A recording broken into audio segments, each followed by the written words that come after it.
রহমান সাহেব সকালবেলা বাজারে গিয়েছিলেন। সবজি, মাছ, মসলা কিনে দোকানে টাকা দিতে গিয়ে দেখলেন দোকানদার তার 1000 টাকার নোটটা হাতে নিয়ে বারবার উল্টেপাল্টে দেখছে। নিউ লাইন, কি হলো? টাকা তো আসল। নিউ লাইন, না চাচা, এটা তো নকল নোট। নিউ লাইন, রহমান সাহেব হতভম্ব। এই নোট তো তিনি কাল ব্যাংক থেকে ভাঙিয়ে এনেছিলেন। কিন্তু দোকানদার পাশের দোকানদারকেও ডাকে, সেও বল এটা স্পষ্ট নকল। New line. এদিকে বাজারে হইচই পড়ে গেল।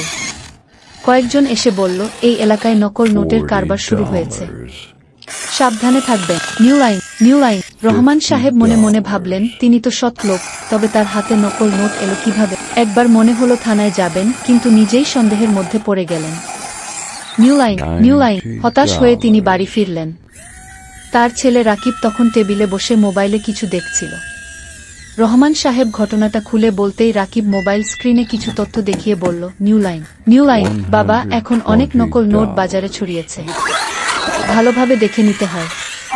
ব্যাংক থেকেও অনেক সময় ভুল হয়ে যায়। New line. রাকিব জানাল নকল নোট চিনতে মোবাইলের মাধ্যমে কিছু ট্রিক ব্যবহার করা যায়। রহমান সাহেব এবার শিক্ষা